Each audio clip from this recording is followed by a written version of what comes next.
You're listening to the CyberWire Network, powered by N2K.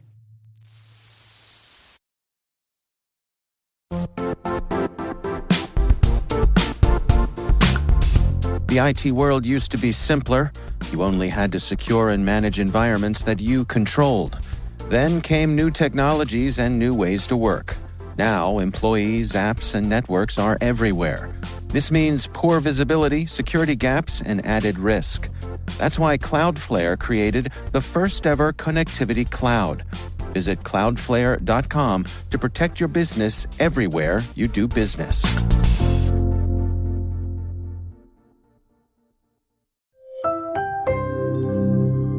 Right now, get scary good deals on select Ring cameras and doorbells. See who's there. Keep your scaredy cats company. Oh, it's okay, sweetie. I'll be home soon. And protect your crypt from the real monsters. Oh, come on. The sign says take one. Save big on select Ring devices right now at ring.com. This is part 2 of our 3-part election propaganda series. In the first part last week, we covered how propaganda spreads on social media platforms via a system of systems that is made up of 5 distinct propaganda agents that I call the pentad. They are the platform, the algorithm, the influencers, the crowd, and the media, where each element feeds the others in a massive self-sustaining do loop designed to keep the machine humming and the crowd engaged so that the platform owners can bring in massive amounts of revenue. And just so you know the ballpark of what we're talking about here, in 2024, Facebook generated over $80 billion in revenue, Instagram almost $50 billion, and YouTube close to $32 billion. We put this series together because we have a theory that if average American citizens, not culture warriors looking for a fight, but just normal people trying to stay informed, trying to separate the signal from the noise in order to make a reasonable voting decision in November, if they understood the forces at play and the motivations behind each pentad element, they could inoculate themselves from the viral machine and resist hitting the rage button and unwittingly feeding the machine with all their likes and shares when whatever viral things happen in the course of the day. To accomplish that, we provided you a toolkit, a thought framework, if you will, that gave you things to think about regarding each pentad element, designed to keep you from getting sucked into the rage machine and free you from the hermetically sealed information bubbles, those bespoke realities that have their own set of facts, regardless of clear evidence that contradicts the accepted bespoke view. Our goal wasn't to stop you from engaging with the rage machine, if that's what you want to do. If you're a culture warrior, by all means, feel free. But if you're just an average voter, our goal is to explain how the system worked and describe who benefits from the system so that you can make a reasonable decision yourself about future engagement. So, that was part 1, and if I do say so myself, I think it's really good. If you haven't listened to it yet, stop right now and go do that. For part 2, though, we want to show some real propaganda examples from the past 10 years or so to demonstrate the power that propaganda has in our individual lives, that this isn't just some distant threat. Election propaganda is here today.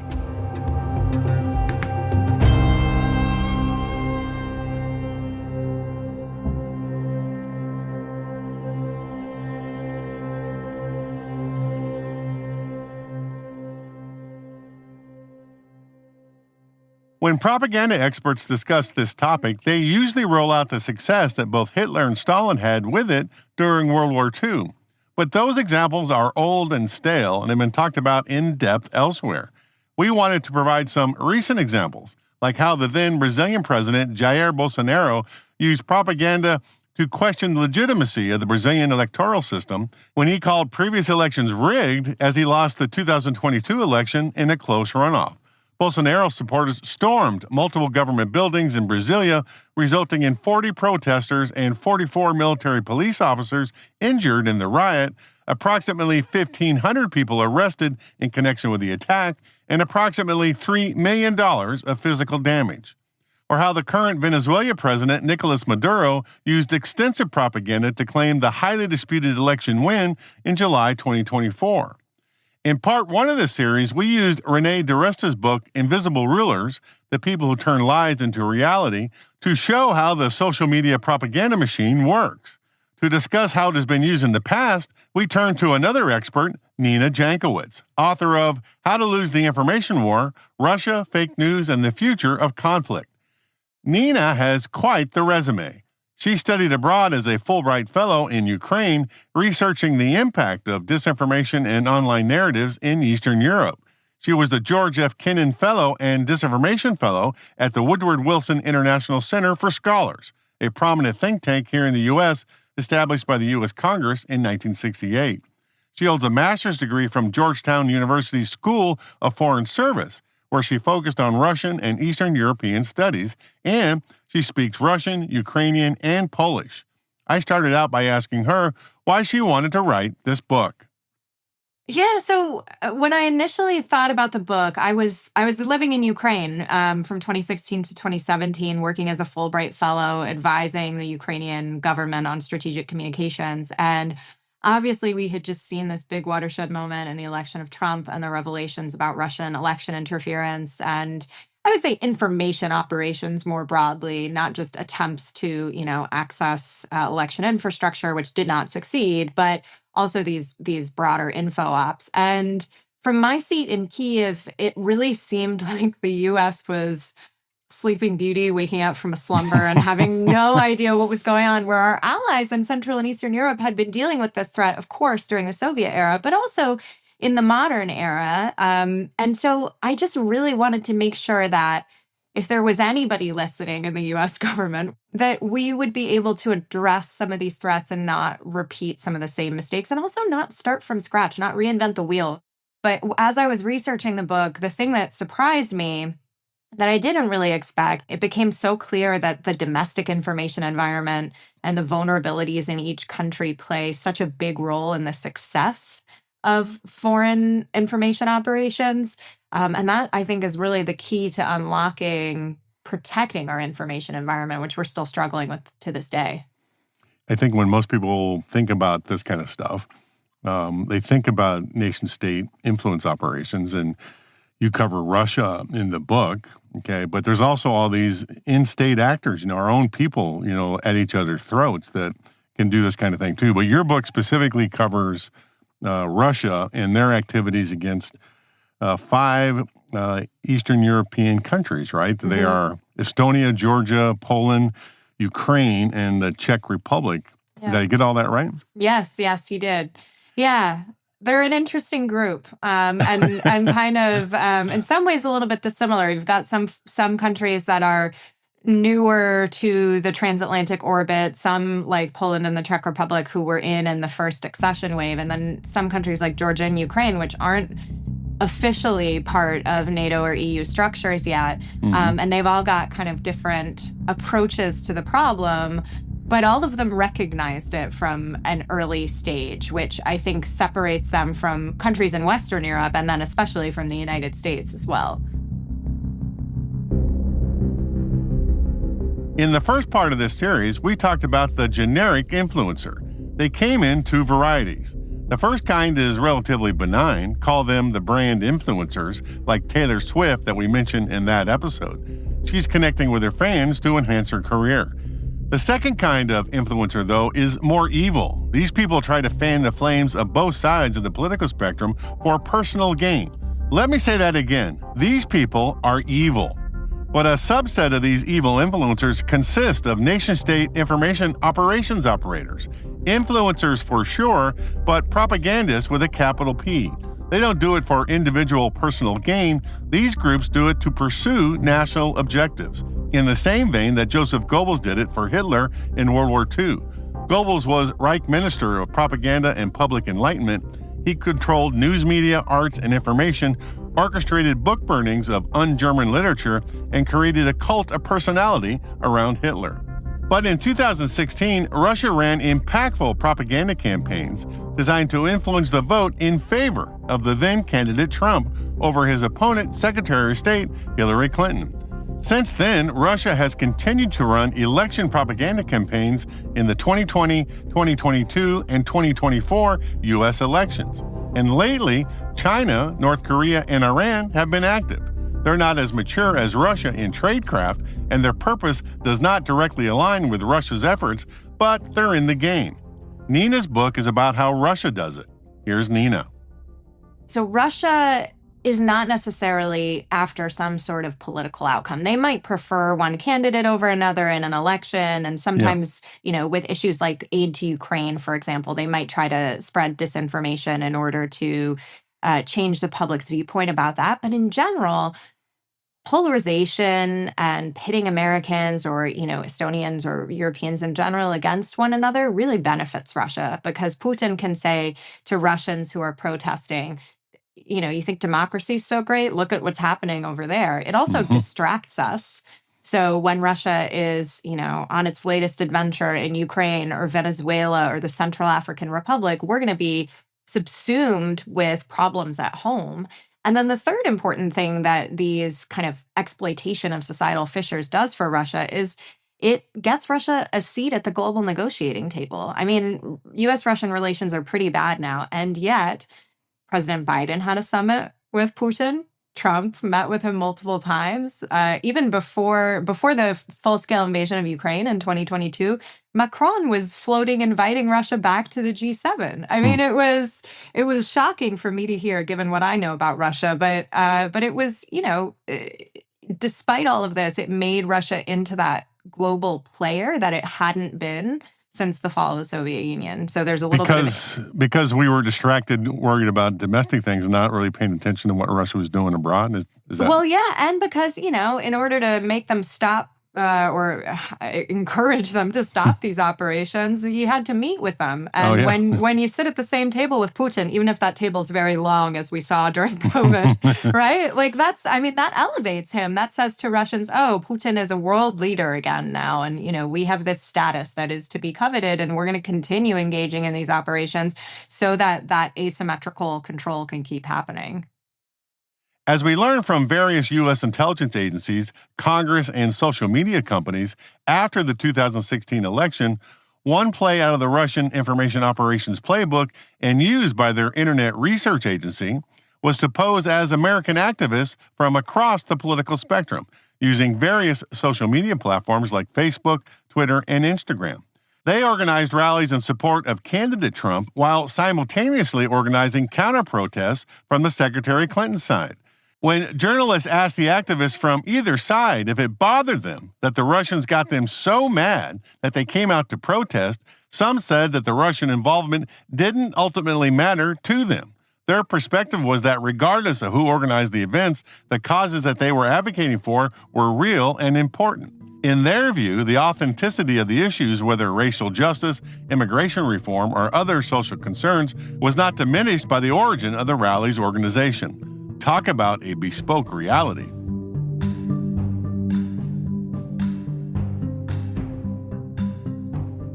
The Russians learned that using existing social movements rather than fabricating issues out of thin air were more effective.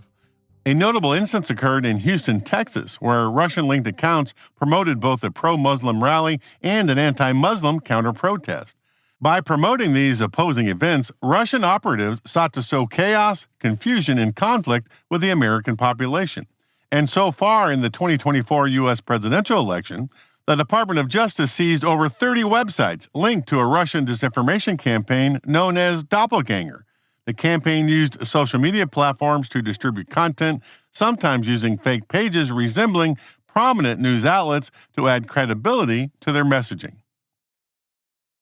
Scott Small is the Director of Cyber Threat Intelligence at Tidal Cyber, and full disclosure, I'm on the Tidal Cyber's advisory board. But when we began researching this propaganda series here at N2K, we immediately found Scott's 2024 white paper called Election Cyber Interference, Threats and Defenses, a Data-Driven Study.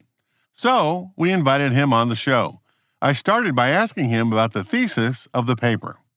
So what we're trying to accomplish with the white paper is the entire globe is facing a huge threat around election interference. what we're seeing is a very, very large portion of the total global population is going into democratic elections this year. Many of them have occurred now at this point in the conversation. There's a few left, a few big ones left in the year. But we're trying to take a look at what is this threat of what we call interference, these kind of technical efforts to tamper with and interfere with elections, as opposed to the very understandable huge focus around disinformation and influence operations, which many of these operations go kind of hand in hand. So I want to double tap on the difference between what an influence operation and an interference operation is. That's basically the distinction you make in the paper.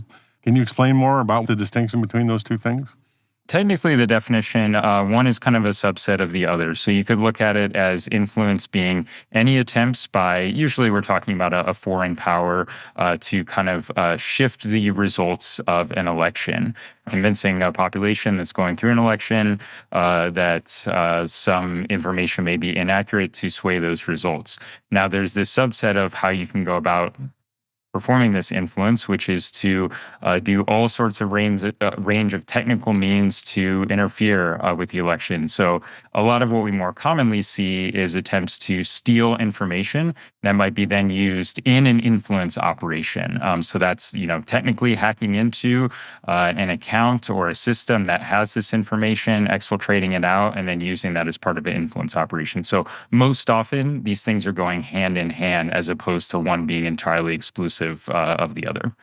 So in the paper, you list these big national powers, and that's what we're talking about here from your white paper. This is not, Joe Bob on Facebook trying to influence people. These are nation states trying to interfere and influence elections across the world, not just in the United States. And you list Russia, China, Iran, and North Korea as the four big bads that engage in this activity.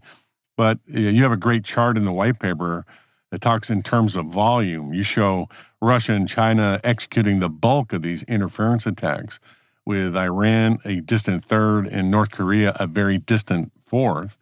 I wonder if you could walk us through the mechanics of a specific interference operation, all right? And what do you think they were trying to accomplish when they did that? So just to unpack on the chart, a good example here is we wanted to just try to lean on as much data as we could with this study, because influence, interference, and elections are all kind of hot button issues. And so just trying to look at actual examples of this stuff happening to try to kind of prioritize which of these threats might be most notable. And the way that we kind of generated those rankings, like that top four list and the ordering of them, was based on especially the number of groups that have conducted these types of operations in the past, which ones are aligned with certain of those countries, and then looking also at which ones have been known to target countries that had elections this year. So just unpacking a little bit of the methodology that we used. Now, with that, I mentioned we wanted to highlight specific adversarial cyber threat actor groups that have carried out these operations. We further broke that down into a few different types of the operations. So social engineering has been, and I would say continues to be, one of the top threats when it comes to election-related interference. Very closely related to that are going to be attacks against kind of what we call like a cyber identity. So your personal accounts, your email accounts that are associated if you're part of a campaign, for example, attacks in those. And then kind of the third most common bucket that we've seen in the past is attacks on election infrastructure. Back in 2020, we saw cyber threat actors associated with the Iranian government compromising election informational websites hosted by state governments. So these are the places that are giving voting information about where to find, polls, where to go vote, and also sites that maintain kind of voter registry databases.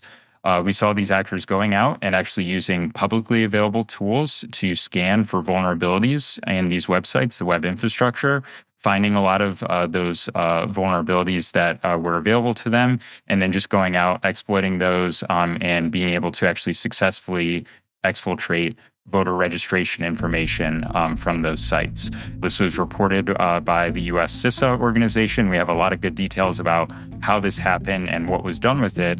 The government strongly suspects that those emails containing that voter information were then used to target and send disinformation and propaganda emails to those individuals in a handful of states. This is a very clear example where we did have a lot of detail both about how it happened and the intent, but it was being used to attempt to influence those voters and try to scare them. Actually, in some cases, there was some very intimidating kind of language. If you don't vote this way, something bad might happen to you. So that's a clear example of how you can use an interference methodology to eventually get to some sort of influence operation. You have a really nifty chart in the white paper that kind of shows that progression. So hats off to your, digital artists. Nicely done, guys. Yeah, All right. Thanks.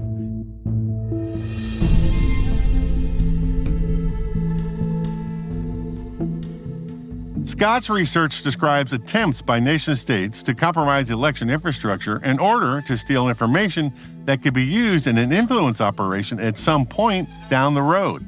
Election infrastructure includes things like the people working for a candidate, the candidate staff, in other words, websites that support the candidates, and government-run official voter registration databases. But I want to be very clear here. They uncovered no evidence, zero, that nation-states have compromised the voting apparatus in an effort to change votes in favor of one candidate or the other. Nor did they discover any activity where nation-states prevented people from voting or added ineligible people to the voting rolls. They discovered no voter fraud, zippy, nada. And this is in alignment with the over 60 lawsuits filed by former President Trump and his allies alleging voter fraud and other irregularities in various states. All of these cases were dismissed, withdrawn, or resolved against the plaintiffs due to a lack of evidence or legal standing. Courts at both the state and federal levels, including the conservative majority Supreme Court, consistently have found no substantial evidence of widespread voter fraud that could have affected the election outcome.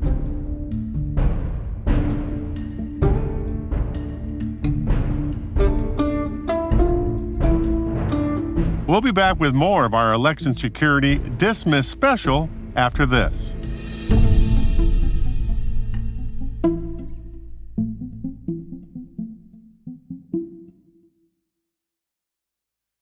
With all that said, Scott, the question that comes to mind is how do network defenders or InfoSec professionals defend against these interference operations?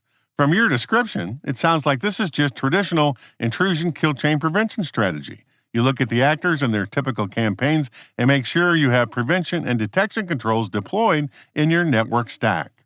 That's one thing that didn't really surprise us because this is kind of a lot of the takeaways that we get. We do a lot of these kind of broad-based assessments at Tidal Cyber, try to take a step back, look at kind of the threat landscape as a whole. We're really big into drilling down into the specific techniques and TTPs used as part of any of these operations. But then the whole takeaway is, what do you do about that? How does that relate to defenses, both proactive mitigations and things like detections and response?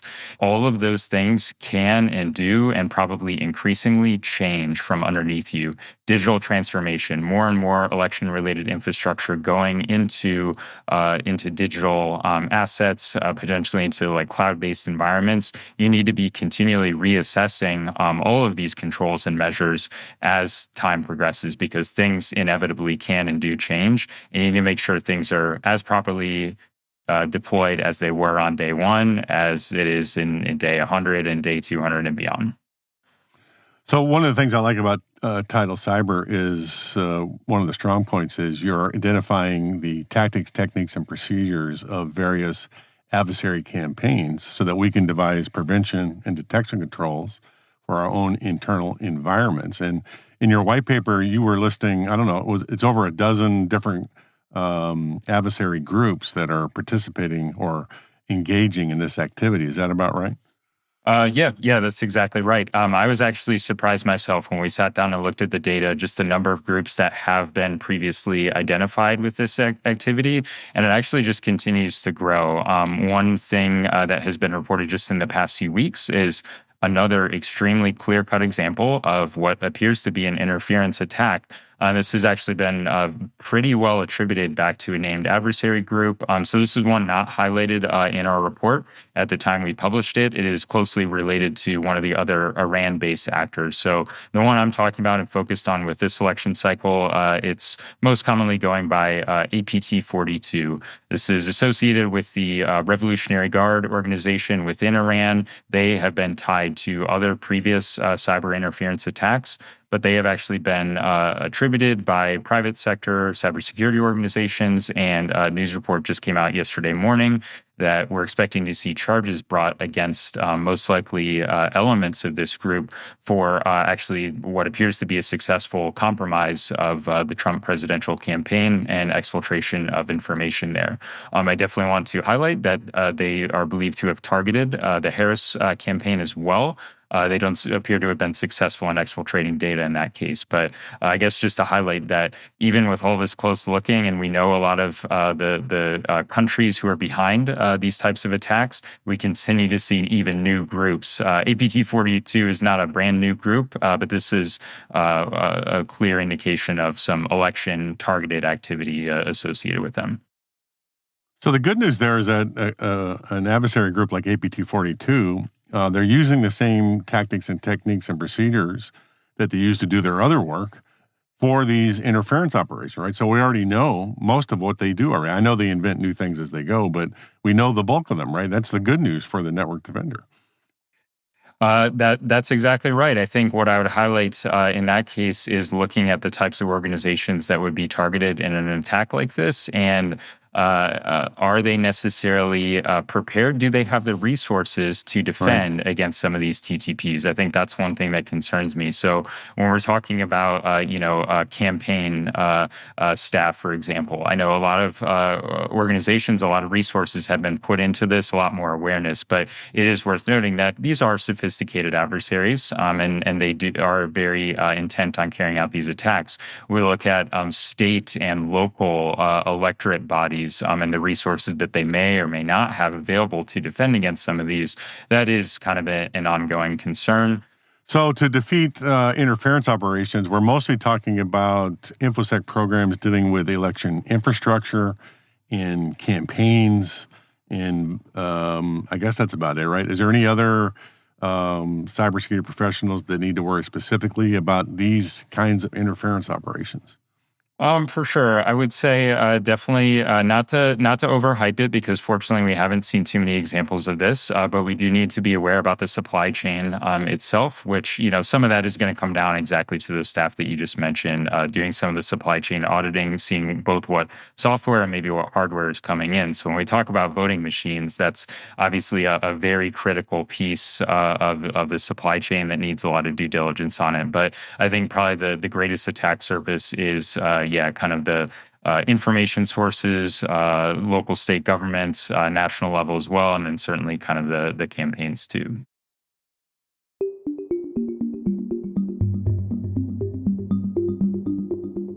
Scott's report and Nina's book turns a spotlight on some of the more recent nation-state influence operations. If you're looking for more detail, I highly recommend them both. But I want to turn our attention to domestic influence operations now, the kinds of polarizing information campaigns that use the social media pinhead to great effect, orchestrated by world-class culture warrior influencers. See part 1 of the series to understand that group. In that series, we use the book Invisible Rulers, The People Who Turn Lies into Reality, written by Renee DiRusta, to understand how the pinhead works. As I said in the episode, I only covered the basics. If you want more details, I highly recommend her book. But in a cruel twist of fate, Renee's become a victim of the viral machine. The crowd turned into a mob. Until recently, she's been working at Stanford's Internet Observatory, SIO for short, as the technical research manager. The SIO is a cross-disciplinary program of research, teaching, and policy engagement for the study of adversarial abuse in current information technologies. Think the many ways that people attempt to manipulate, harass, or target others online. Using Stanford students as the workforce, Renee and the SIO team published reports on viral narratives across various social media platforms, notified platform administrators when viral stories seemed to violate the platform's content moderation policy, and notified government leaders when viral narratives published conspiracy theories that negatively impacted the national effort to combat the coronavirus. In response, the angry mob accused the SIO of censorship and violating the U.S. First Amendment, which in hindsight is ridiculous, since the SIO reported on viral events that had already happened. They didn't censor anything, nor did they have the power to do so. The group published research on publicly available information and pointed out when content violated the social media platform's own policies. Here's Renee being interviewed at the Commonwealth Club World Affairs Conference in June 2024. We kept track of whether or not they actioned it, and 65% of the time, they did not. And about 20% of the time, it got a label, and I think 10% of the time it came down, maybe 13% of the time it came down. And so what was very interesting to us about that was that even things that seemed to clearly violate their policies actually stayed up. And recall from part 1 of the series, platforms deleting content or labeling content is not a violation of your First Amendment rights. It's the platform owners acting on their own content moderation policies. Enter Congressman Jim Jordan, an Ohio Republican and chairman of the House Judiciary Committee. As part of the Select Subcommittee on the Weaponization of the Federal Government, Jordan led efforts to investigate how the executive branch may have coerced or colluded with companies and other intermediaries to censor lawful speech. Here's Renee again at the Commonwealth Club World Affairs Conference being interviewed by Quentin Hardy. Let's talk about Matt Taibbi, Michael Schellenberger, Congressman Jim Jordan, and Congressman Dan Bishop. So in December of 2022, this project called the Twitter Files begins to happen. These writers are given access to these internal Twitter emails. They write these stories, and these stories go viral. And this becomes a launching pad. Taibbi gets, I think, 1 million followers, 1 million new Twitter followers in like 2 days after he puts out the first Twitter Files. And one of the others, Michael Schellenberger, launches his newsletter. I think Barry Weiss rebrands her newsletter. The rest of them, though, begin to write these stories. And what winds up happening is Jim Jordan, November of 2022, January of 2023, he gets gavel power. He launches this committee on the weaponization of government. And so what you see him do is he invites in the Twitter Files researchers, writers, whatever, to come in and to tell his committee about how conservatives have been viciously censored by Twitter. They're just pointing to yet another right-wing blog that said it. But it doesn't matter because now it's in the congressional record. And 2 days later, we get an email from Jim Jordan, a letter requesting all of our emails communicating with the executive branch of the United States. So in a novel way, we wound up getting sued by Stephen Miller, by America First Legal, which sues us on behalf of the Gateway Pundit, the sort of right-wing, kind of blog that actually has now declared bankruptcy. Recently departed declared bankruptcy because it wrote a bunch of election lies. So I wrote about a bunch of lies about 2 election workers, Ruby Moss and Shay Freeman, claiming that they had done, I'm trying to remember the specifics, either brought in ballots or gotten rid of ballots, but they alleged that they somehow interfered with the vote count. Donald Trump tweeted this. Rudy Giuliani went after them also, and they had to flee their homes because of death threats and things like this. So when we did our election research, Gateway Pundit was one of the kind of repeat spreaders who was very remarkably effective at making things that did not appear to be true go viral. And so he had appeared in some of our writing. There was also this anti-vaccine activist that we'd just never heard of. So all of a sudden we find out we're sued on Breitbart by somebody we've never heard of. And Stephen Miller's firm is conducting this lawsuit. And I can't talk about the pending litigation, but what winds up happening is that Jim Jordan takes the material that we've turned over under subpoena and gives some of it to Stephen Miller. He just goes and he gives it to him. And that is a remarkably unprecedented state of affairs. Like, that is an astonishing breach of norms and procedure and everything else. Yes, and it becomes this self-sustaining loop of outrage. And as I was saying, the new system plays jujitsu with the old system, which I think that's a defensible example of that happening. And it also takes us to Stanford, because Stanford has now not renewed your contract. kind of like getting fired. I don't know. Quiet fired. Yeah, and they're disbanding the Internet Observatory. It's all gone now. They don't know if they're disbanding the Internet Observatory. That's one of the interesting things about this. First they did, and then they didn't. To put it as bluntly as I can, has a major American institution with an endowment of $36.4 billion been cowed by this? In your personal view? Yes. Yeah. And how do you feel about that? Disappointed. Well, fair enough. And that's actually led me to another question.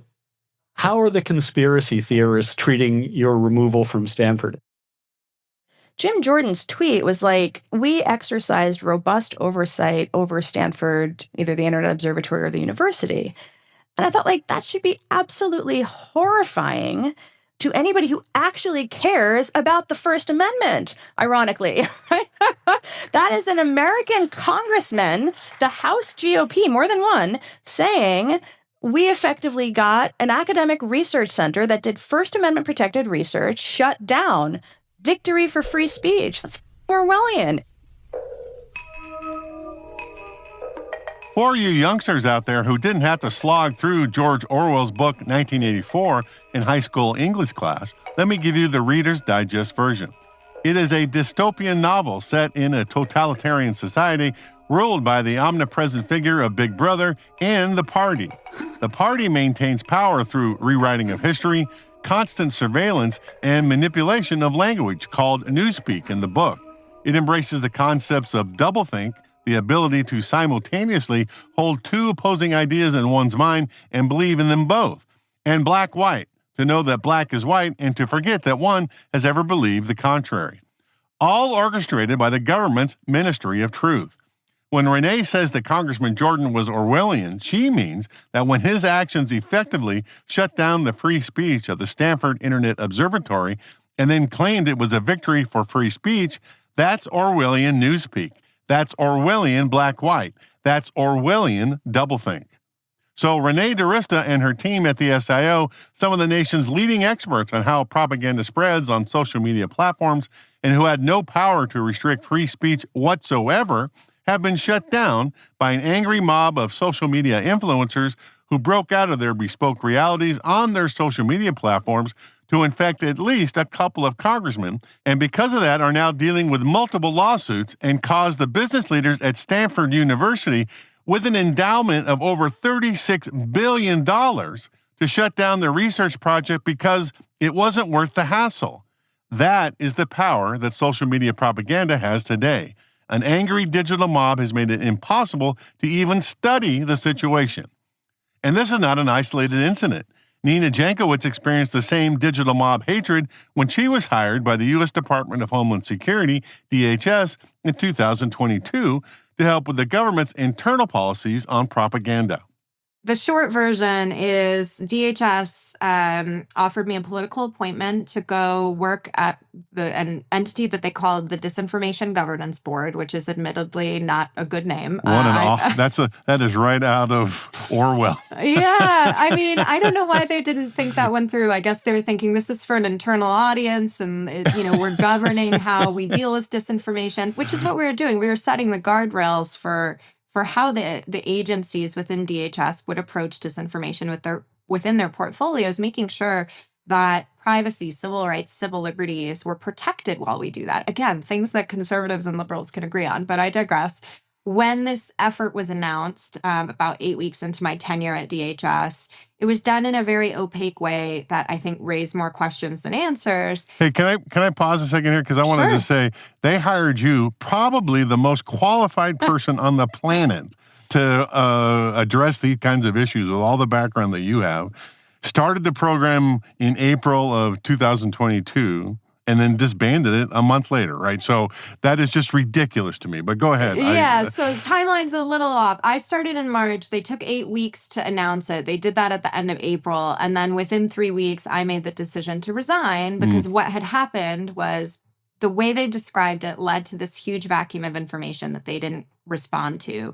And people claimed within hours of the announcement going up that this was going to be a ministry of truth and I was going to be Joe Biden's chief censor, which is hilarious to me. I've never met Joe Biden, just for the record. I don't think I've said that out loud. I've never met him. He probably doesn't know who I am. If he has a vague idea, it's probably a negative association now.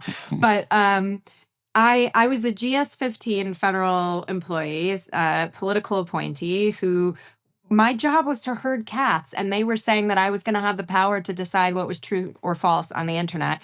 Tucker Carlson said that I was going to have the power to send men with guns to the homes of Americans with whom I disagreed. Oh, my. And yeah, he also called me a highly self-confident young woman, which I think he meant as an insult. And Biden's new thought cop in chief has been revealed. She's a 33-year-old, highly self-confident young woman called Nina Jankowicz.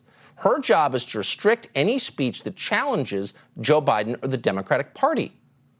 Now, you'd think that would be illegal in this country as a federal employee because we do have a First Amendment.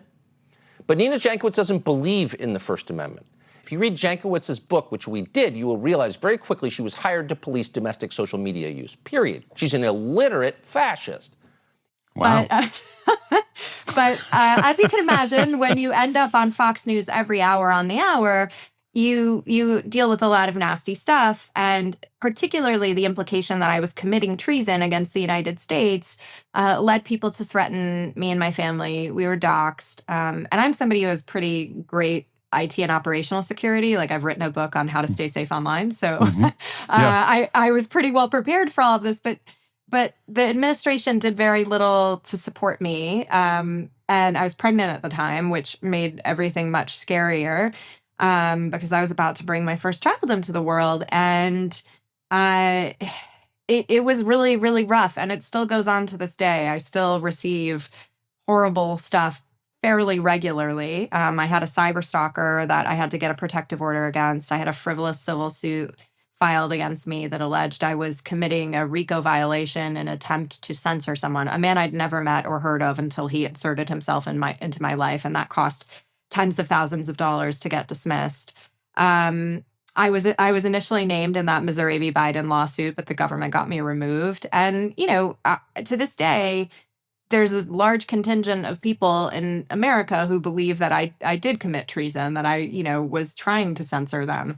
And I think the Disinformation Governance Board issue, which, as you said, they eventually decided to disband the entire thing long after I resigned. They did a review and claimed they believed there was no need for a Disinformation Governance Board, which is laughable, in my opinion. What they really said was there's no need to have an organization that's named Disinformation Governance Board. We need to name it something else. Yeah, well, I don't know. The sad thing is DHS really isn't engaging in that work in the same way anymore. So the Cybersecurity and Infrastructure Security Agency had been doing a lot related to disinformation under Chris Krebs's leadership. Now they're doing much, much less since the board fiasco. They also have rolled back a lot of the work that they were doing in the Science and Technology Directorate that funded research in this area. And the whole field has become embattled. And the board fiasco was the first salvo in a long campaign against disinformation researchers and practitioners, practitioners, I should say. We're not practicing disinformation, but folks at Stanford, the University of Washington, think tanks around the country who are just attempting to get good information out there in order to help people navigate today's information environment. Well, I want to be clear about what happened here too, right? Because it's the same playbook. They took something that was sort of true, that you belong to an organization interested in disinformation, and then broadcast propaganda to both sides, right, saying all kinds of horrible, not true things in order to pull the country apart, to give them something to get mad at, to hit the rage button, because I can't believe the government's doing all that kind of thing. So yeah, that organization got destroyed with the same tactics that we were talking about. 100%. Yeah. Right? Well, and the sad thing is, too, that there were a lot of members of Congress who were deliberately engaging in that sort of thing because they fundraised off of it. It allowed them to say to their constituents, look, we're doing something. We got Nina out of government, and the Disinformation Governance Board is gone. Jim Jordan, through his weaponization of the federal government subcommittee at the Judiciary Committee, I was the first person in the disinformation kind of sphere that he subpoenaed. And I got to sit with him for 5 hours. And the transcript of that deposition is now public because I fought to get it released. He was going to keep it under lock and key because he was embarrassed of the contents, which showed that under oath, I talked about how the intention of the board was never to censor. I would never have censored anyone. I didn't have the power, capacity, or intention to do that, and I wouldn't have taken the job if that were the case. I'm the granddaughter of somebody who was in a gulag in Russia. Like, I feel pretty strongly about censorship.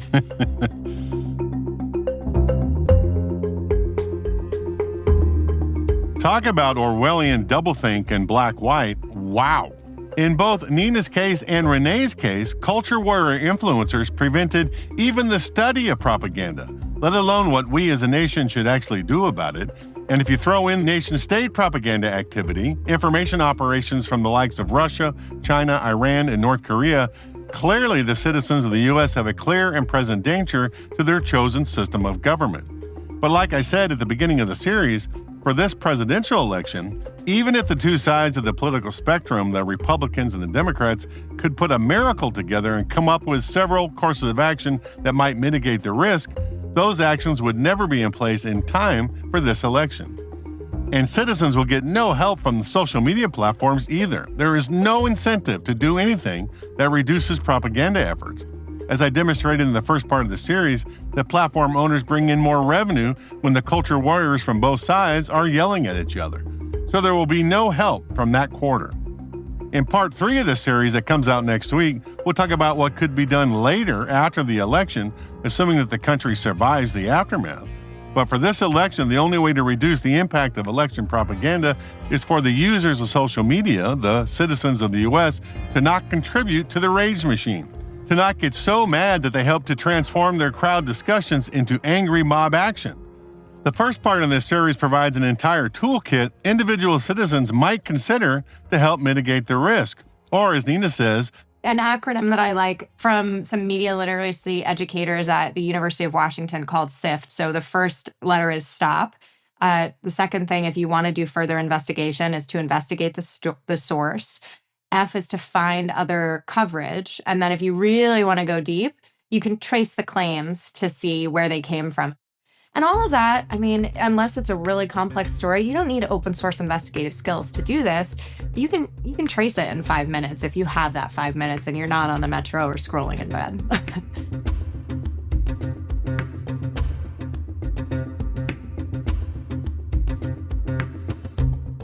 And that's a wrap for part 2 of this election propaganda series. This special bonus CSO Perspectives episode on election propaganda is brought to you by N2K CyberWire, where you can find us at thecyberwire.com. In the show notes page, I've added some reference links to help you do more of a deep dive if that strikes your fancy. And believe me, the well is deep here.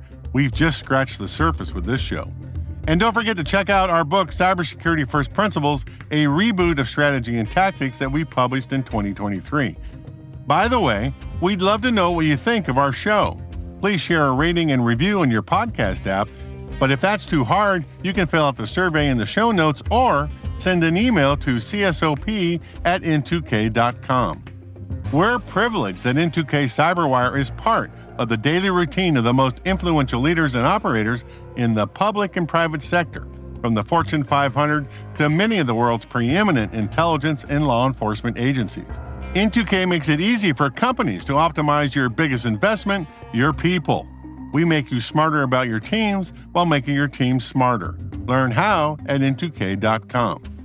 One last thing, here at N2K we have a fantastic team of talented people doing insanely great things to make me and the show sound good. I think it's only appropriate that you know who they are. I'm Liz Stokes. I'm N2K's CyberWire's associate producer. I'm Trey Hester, audio editor and sound engineer. I'm Elliot Peltzman, Executive Director of Sound and Vision. I'm Jennifer Iben, Executive Producer. I'm Brandon Karff, Executive Editor. I'm Simone Petrella, the President of N2K. I'm Peter Kilpie, the CEO and Publisher at N2K. And I'm Rick Howard. Thanks for your support, everybody. And thanks for listening.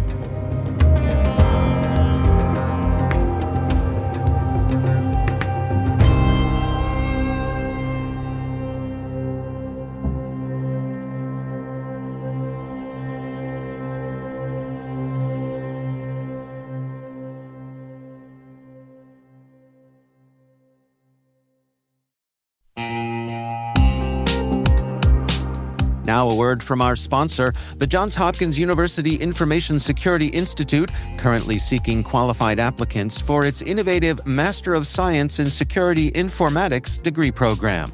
Study alongside world-class interdisciplinary experts and gain unparalleled educational, research, and professional experience in information security and assurance. Interested U.S. citizens should consider the National Science Foundation's CyberCore Scholarship for Service program, which covers tuition, required fees, university-sponsored health insurance, and a $6,000 annual professional development allowance, as well as providing a $37,000 additional annual stipend.